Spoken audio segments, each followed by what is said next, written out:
Good morning, Tony Dattino, founder of the USA Memory Championship, and happy to announce that this coming Saturday, July 27th, Using Memory League Games will be hosting our 25th qualifying event to begin to see who has got the best memory in the United States. And we've had a great response from people from Lumosity and from our normal mental athletes that have registered. And come Saturday, we will do a combination of Zoom. So we'll have Zoom to introduce everyone, and that will start at about 11:30. And then at 12 o'clock, we will unleash the Memory League games. So we're getting to our USA Memory Championship website a number of inquiries of what do we do, and we're working. And one of the challenges we've got is we're working with MIT to get the Zoom site so everybody can log into it, and we'll get that on Tuesday. Once we get that, we already know what we're doing with Memory League, so we will put the two of those pieces together and send instructions out to all of the registered mental athletes that will be competing on this coming Saturday. Now, we expect to start the Zoom at about 11:30, and the first competition should go off at around 12 o'clock. There will be 5 events conducted by Memory League, and each time an event is finished, we will come back to the Zoom site, and people will then move on to the next event. There are 5 events. We'll have images, names and faces, words, icons on the images, numbers, and a list of words.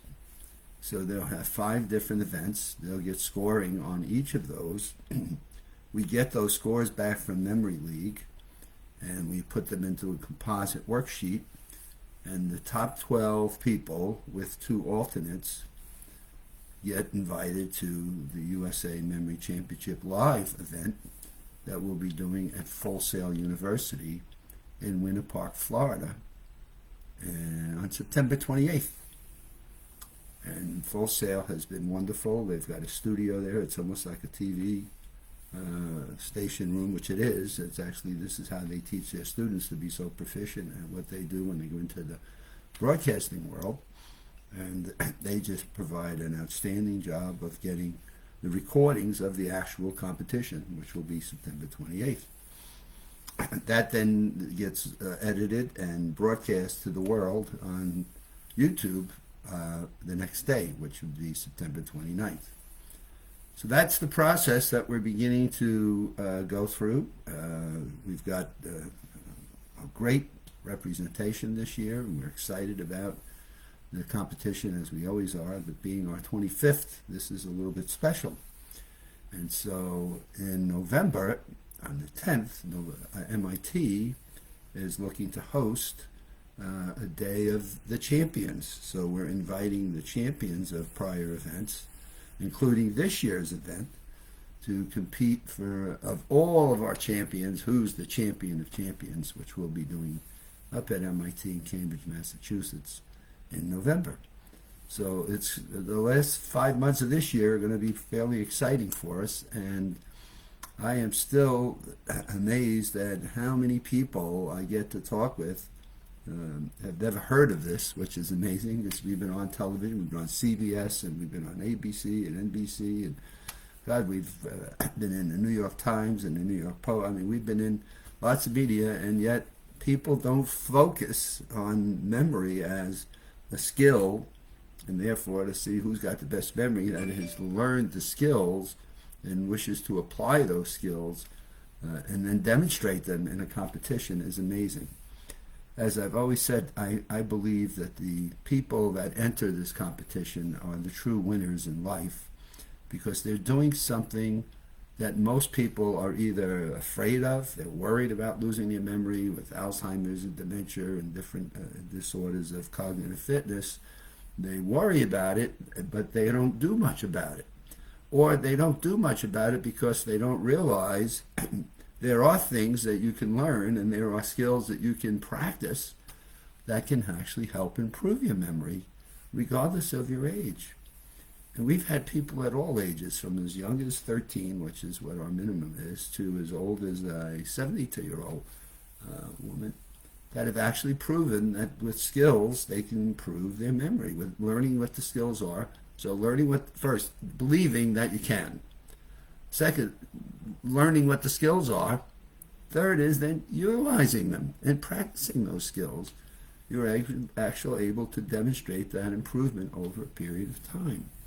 So a lot of it's in our own belief system and whether or not we feel that memory is malleable. We can make changes to it regardless of our age. And I know I read a lot of things that says, well, as you get older and older and older, there's no hope for you. And I'm saying, well, have they done studies with people that have actually practiced memory skills?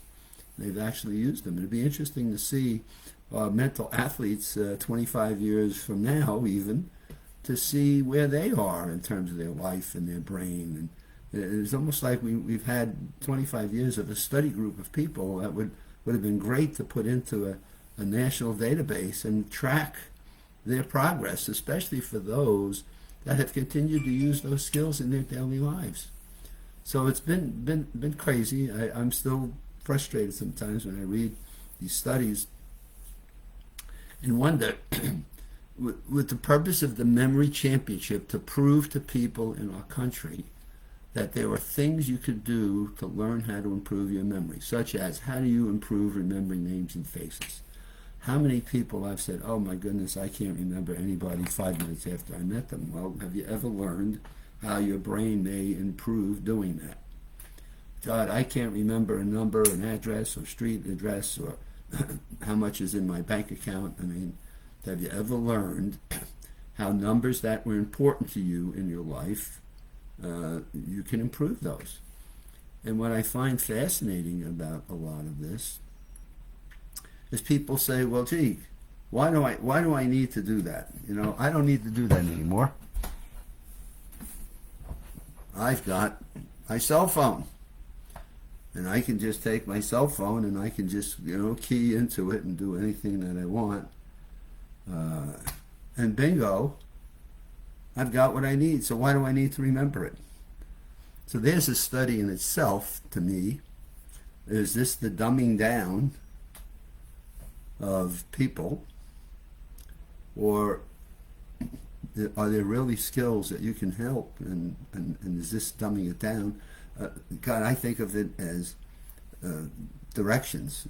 Getting directions from someone of a left turn, a right turn, you go down 3 miles, you make it. Now what do? We use the Waze, W-A-Z-E. We use Waze to get ourselves. And I wonder sometimes, God, where would I be? Somehow I used to get to places without having a cell phone. And now I look, key in an address to Waze, and off I go. Yet taxi drivers in London were proven to be some of the best mental athletes in their memory competition. So is there something to know about streets and mazes and how to get from one place to another? How do we find people that know how to go from A to Z and not get lost? So list of words is another one I always find interesting. People go shopping. Well, it's always good to have a list. Especially as you build the list during your week, so that you've got a good list of things that you forget, and therefore they're on your list. But just learning, how do you remember a list of procedures if you're at work and you got to remember a policy or practice of some sort, or you're a law enforcement order and you need to remember what the details of law enforcement are. How do you do that? How are the skills of reading comprehension, where you can read things in front of you and get it to stick, get it to retain itself? And so that's what the championship's all about. It's showing people that there are people that are doing these things. And you too can improve your memory given the belief, the willingness to learn, the practice, and then the utilization. And I see it being life-changing for so many people over 24 years, and look forward to our 25th event as we approach it this coming Saturday. We're back out here on Wednesday. Have a great week. Some parts of the country are roasting, and some parts are just about right, and some parts are getting rain. And all be safe, and we'll see you on Wednesday, but stay tuned for our USA Memory Championship coming up over the next few months. Have a great day.